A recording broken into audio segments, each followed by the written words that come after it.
I disappeared off the face of the earth again, and for that I truly apologise.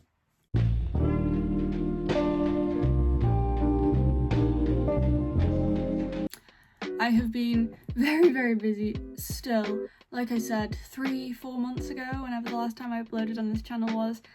So I've officially finished first year of uni. I've moved out of my uni flat. As you can see, I'm in a big room. It's my office. Me and my boyfriend have an office now. All of our stuff is on a shelf. All of my coats are there. We have a big window behind us, which makes lighting really difficult in here. But yeah. Sorry guys that I kind of just fell off the face of the earth and didn't say anything. I've been posting consistently on TikTok, kind of. But yeah, I kind of haven't really addressed anything on here.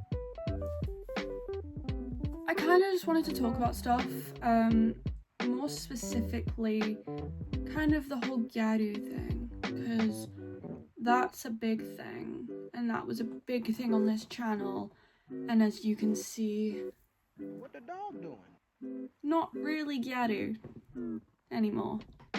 And I did speak about this in like the second to last video, kind of talking about the fact I want to rebrand, and then fell off the face of the earth. And that's kind of what I want to talk about today. Basically, this is how gyaru changed my life, for the better and the worse. So I was obviously gyaru for a decent amount of time, and you guys saw that. I posted a lot about it on here, and there are some ways it kind of changed how I was as a person, and I think that's kind of normal when you find a style that's got such a rich history and all of that kind of stuff. But I really thought I would just kind of tell you guys how it changed my life and why, and if that's a good or a bad thing. I also don't want to make this video really long because it's the first video I'm posting again. But yeah. So my time spent as properly being immersed in the gyaru subculture, especially as a gaijin gyaru, was very interesting, I guess one may say. And it's definitely a period of time that I look back on fondly, and occasionally I'm like, maybe I'll start dressing gyaru again, and maybe I'll immerse myself back into being gyaru, because it was such a fun experience, but also so scary. It was so scary. I don't know if many of the people who watch me are gyaru, but the online gal communities are so scary. Everyone is insane. I've said it. The gyaru police are horrifying and so scary, and I have one gyaru TikTok up, and it's only up because it's got a decent amount of views and people still like it and stuff, and the amount of comments I still get when, if you go onto my page, it is very clear that I'm not gyaru and I'm not in the subculture anymore. And I think that's like, please don't comment stuff when I don't care anymore. And that's not like saying it to you guys, that's just me in general. It's very obvious that I'm not in the gyaru community anymore. I'm not actively participating in the style or the discourse and stuff like that. And I still love everyone who does watch me or who does follow me who is gyaru, because like I said, it was a big part of like who I am, and it was like a big thing for me. But I'm so scared of the community. You guys are so scary. I guess this is kind of like how it was not the best thing for me, this little segment, and I'll get into the good bits in a bit. But like, I still to this day am terrified of posting anything like related to the time being gyaru, because like, yeah, it's just not fun getting comments of people being like, you're not right, you've done this wrong, blah blah blah blah blah. And it's like, even on the like YouTube short I posted of the same video from the TikTok, I still get comments about it, and it's like, guys, research things. And I have told people to just research stuff, and that's a big thing, is if you are going to be in a community with such a rich history like being gyaru, you have to research stuff. And I was a massive advocate for people going and doing their own research and actually looking at mag scans, reading blogs from back in the day. Oh my god, sorry guys. All of that kind of stuff, and I don't know if it ever sunk in, especially to baby gals or to people who are very set in their ways. Like, I spent a lot of time researching stuff, even before I was like a massive participant in posted online being gyaru and stuff. I was still a massive, like, I used to research it because it's been an interest of mine forever. J-fashion's always been an interest of mine. I think I've spoken about it before, but I got into J-fashion when I was 8, and I'm 23 in December. So that's a long time. And, like, I've spent a lot of my time researching this kind of stuff, and I've loved all of this kind of stuff for so long. And the online galcom now is just, it's a cesspit. And it's a big part of why I stepped away, because I don't want to be put in a position where I have to defend what I'm saying constantly. And it's obviously a small majority of the people in the galcom online especially. But yeah, it was so scary, and the discourse that everyone used to have like all the time was horrifying, and it changed the way I look at things, and that's kind of why it changed my life for the worse, because I kind of had to step away from it.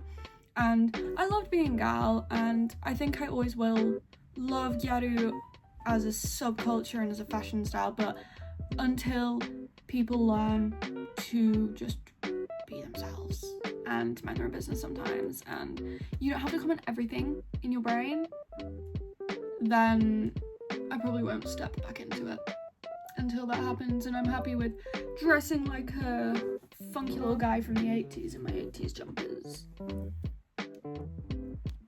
That all being said, gyaru and being gal did change my life for the better as well. I mean, it's kickstarted a lot of the stuff I do now. It's kickstarted this channel. A huge part of why I wanted to make this was because I wanted to document my time when we went to Japan last year and being gyaru in Japan and stuff like that, and it kickstarted me kind of posting consistently on TikTok and stuff. It helped me gain, like, you know, my first 1,000 followers on TikTok. I had been stuck for so long because I hadn't really been posting stuff, and then I entered the gyaru community and I was getting followers and stuff, and that definitely like kickstarted my love for actually creating content. Like, I genuinely enjoy creating content. I'm just scared that things I do are boring, because I don't do a lot of stuff. I do not have the money to travel or anything at the minute. I barely have the money to buy monsters because I'm a uni student, so that's why I don't always post on here, but I'm gonna consistently post on here, I promise, I swear. I pinky swear to you guys, I will stop posting consistently. But, like, honestly,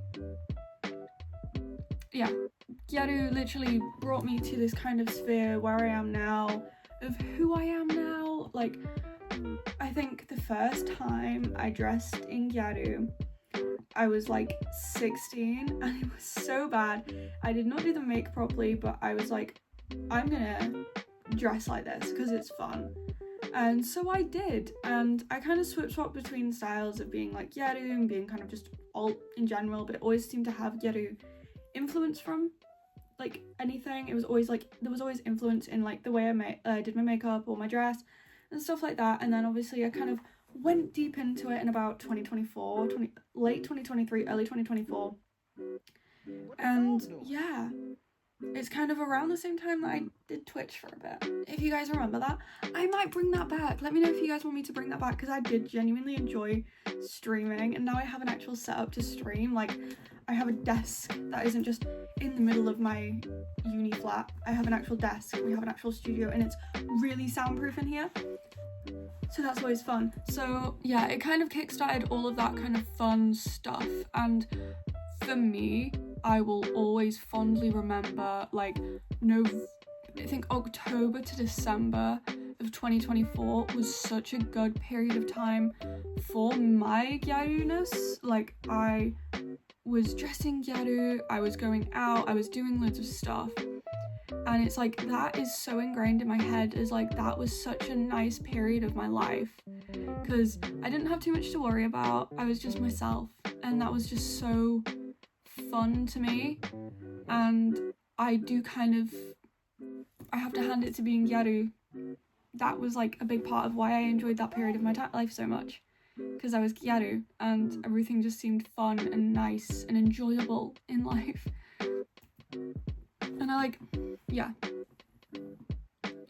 being gyaru also like kind of helped me when I stopped really being gyaru, kind of figure out the way I enjoy dressing. Like, I still will, I mean, not now, obviously, because I'm in this, but like, I will still use a lot of what I kind of figured out when I was dressing gyaru and when I was in the galcom a lot, is I still use a lot of what I found and what I learned and stuff like that in how I dress on a day-to-day basis and how I do my makeup on a day-to-day basis. Again, not now, because I kind of just, it's early and I just whacked this on so I could kind of film without looking like a mess.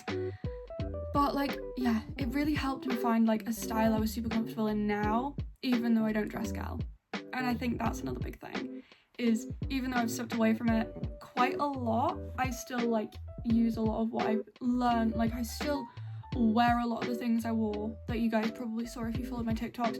I still wear a lot of that stuff now, just not in a gyaru sense, just more in a bells sense, I guess.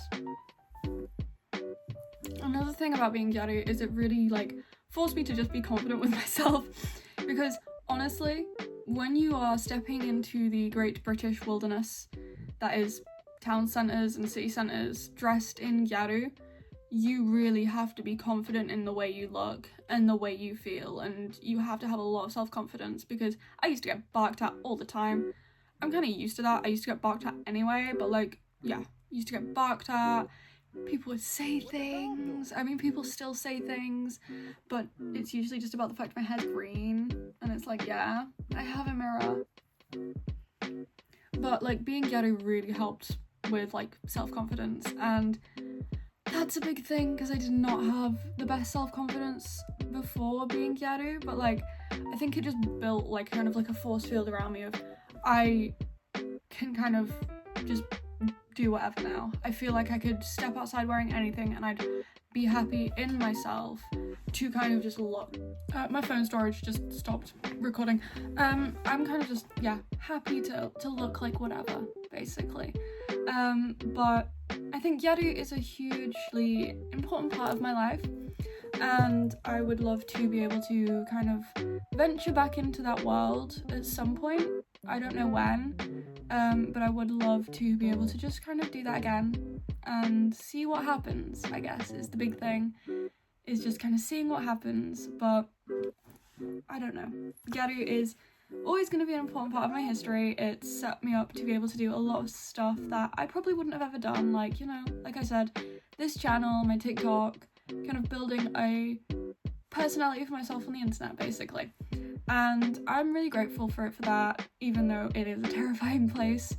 It's a wasteland out there. But that being said, I apologise for disappearing for a million years again, and hopefully I will see you next week. I will hopefully be filming a little bit more, and I hope that you guys will continue to watch me, even though I'm not gyaru and I'm really bad at sticking to a schedule. I will see you all very, very soon.